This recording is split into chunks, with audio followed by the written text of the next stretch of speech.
কুয়াশা পড়ে গেছে দেখো মামা, মনে হচ্ছে রাত 2টা 3টা বাজে। দাঁড়ানোর সুযোগ নাই তো। লাউগুলাও খুবই সুন্দর। গুড মর্নিং গাইস, সকালের নাস্তা খাচ্ছি রুটি ভাজি, কালকের মুরগির পোস্ত, চটপটির ডাল, গাছের নারিকেল বলতে ডাবেরিয়া আর কি, ডিম না রুটি বানাই দিয়েছে। পেঁপেটা দেখেন বিশাল বড় পেঁপে। আব্বু বার্থডেতে স্পেশাল গিফট দিল বিস্কিট। এবার বার্থডেতে আমি 2টা বিস্কিট পাইলাম। এটা একটা বক্স, সুন্দর আছে, সুন্দর করে সাজানো হয়েছে, ভালোই লাগছে।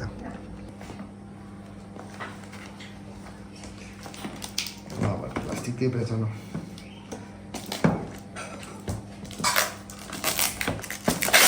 ও নজা বিস্কুট, বিস্কুটটা ভালো আছে। বিস্কুটটা সুন্দর, বিস্কুটটা অনেক স্বাদ। বিস্কুটটা স্বাদ আছে আব্বু। না বিস্কুট খাবে, সস্তা অনেক। হামিদটা ভালো। মিরাজ সকালে কই খাও, বাসায় না হোটেলে? বাসায় খাই। বাসায়। মামা আজকে অনেকদিন পর আমাদের হেল্প করতেছে কাজে। তুমি যে ছোট ছোট করে না, এত বড় তো না, ছোটই তো আছে। বড় হইলে হবে, সমস্যা নেই। এটা দেখে ভাগ করে দিবা। হ্যাঁ দে, ওইটাই ঠিক আছে। ওই পানির লাইনটা অফ করে দিস তো। ওটা ওই আমাদের দুপুরবেলা পাখি আসে সব খাইতে, ওদের জন্য পানির লাইনটা খোলা থাকে ওই পাশের। লাউ নিতে আসলাম।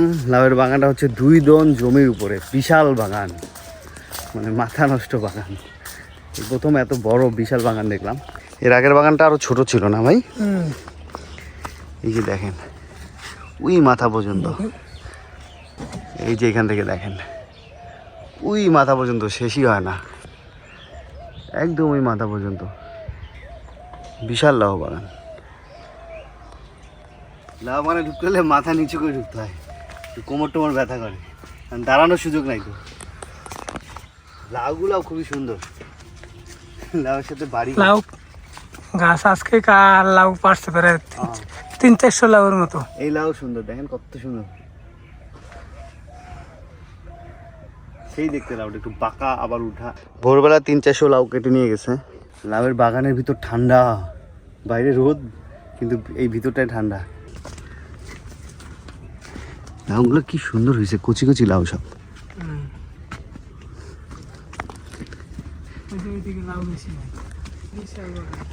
আমি চিন্তা করতেছি এই লাউ কাটে কেমনে, এগুলো হালতে হালতে তো কোমরই ব্যথা করে।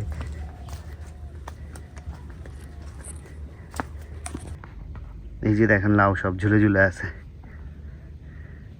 এই লাউগুলো বড় বড় সাইজ আছে আবার। এই যে লাউ এগুলো বেচার উপযোগী, কালকে বিক্রি হবে। মানে এক হাতি হলেই বিক্রি করে নাকি, সিস্টেমটা কি? হ্যাঁ, এই যে উপযোগী হওয়া পর্যন্ত লাউ বিক্রি করে দেয়। দেখি পোকা মারে, ওটা কি আঠা, পোকা আটকে থাকে? জি, আচ্ছা আচ্ছা আচ্ছা, ভালোই তো। জায়গা জায়গায় দেওয়া আছে না এটা? প্রত্যেকটা জায়গায় দেওয়া আছে। এই লোটা দেখেন, জ্বালা লাউ, এটা তো বাড়তি হয়ে গেছে, এটা আর লাউ হবে না। লাউ হবে না, না, এটা নষ্ট হয়। আপনার এই 2 দনে খরচ কেমন? অনেক খরচ না? আষাঢ় হয়তো নাই করলেও মাচা করতেই খরচ অনেক যায়। নাই করলেও 50-60 হাজার টাকার উপরে গেছে। এই মাচা করতেই 50-60 হাজারের উপরে খরচ গেছে না? সুতা আছে, জিআইটার আছে, বাঁশ আছে। লাউয়ের বাগান ঘুরতে ঘুরতে কোমর ব্যথা হয়ে গেল বাবা। কিন্তু সবই তো ভালো। জ্বালা দেখে নেন, দেন বাঁচি দেন।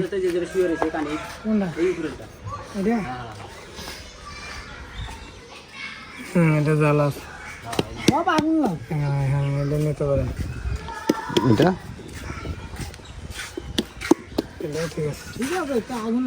আজকে সকালের পারা হ্যাঁ, সকালে পারছে একটু আগে, দুটাই নেন। এই তো আমরা সন্ধ্যার দিকে আজকে একটু বাইরে যাব। আম্মুর শরীরও খারাপ, আব্বুরও খারাপ। আম্মুর একটু মাথা ব্যথা ছিল, কালকে তো জ্বর ছিল, যেতে পারিনি। সেটার জন্য একদিন বন্ধ দিয়েছি। বার্থডের দিন তো সবাইকে নিয়ে ঘুরতে যেতাম, ওই জন্য একদিন পরে করলাম। এখন আজকে আবার আব্বুর শরীর খারাপ, এই তো যাই হোক আমরা এখন বের হচ্ছি। এদিকে সীমা অপ্পু আছে, আমাদের আফিয়া, অপু, ভাইয়া কই? ভাইয়া কই? আসবে? আচ্ছা, ওকে ওকে। কুয়াশা পড়ে গেছে দেখো মামা, মনে হচ্ছে রাত 2টা বাজে। ভোরে তো এর থেকে অনেক কুয়াশা, এই পাশ থেকে ওই পাশ দেখাই যায় না। হুম। এই তো আর ইশারা দান দিচ্ছে। আর 10-12 দিন পর মনে হয় পড়ে যায়, আর মনে হচ্ছে ভোর। আর এইখানে আজকে রোড লাইট নাই, দেখেন ভুতুর একটা পরিবেশ। ক্যামেরা একটু আলো লাগতেছে কিন্তু আসলে এত আলো নাই, আরো অন্ধকার। খুব সুন্দর লাগতেছে আজানের ধ্বনিটা।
খাবারগুলো মজা আছে ভাই।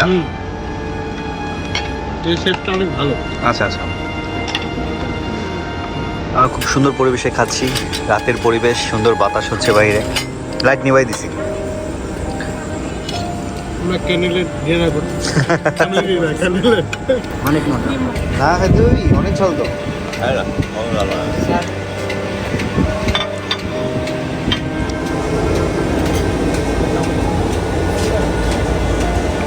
তো খাওয়া দাওয়া শেষ করলাম, অন্যরা একটু পরে আসছে, ওরা পরে অর্ডার করছিল। এই তো এখন কিছুক্ষণ এখানে থেকে বাসা থেকে চলে যাবো। সবাই ভালো থাকবেন, সুস্থ থাকবেন, থাকবেন।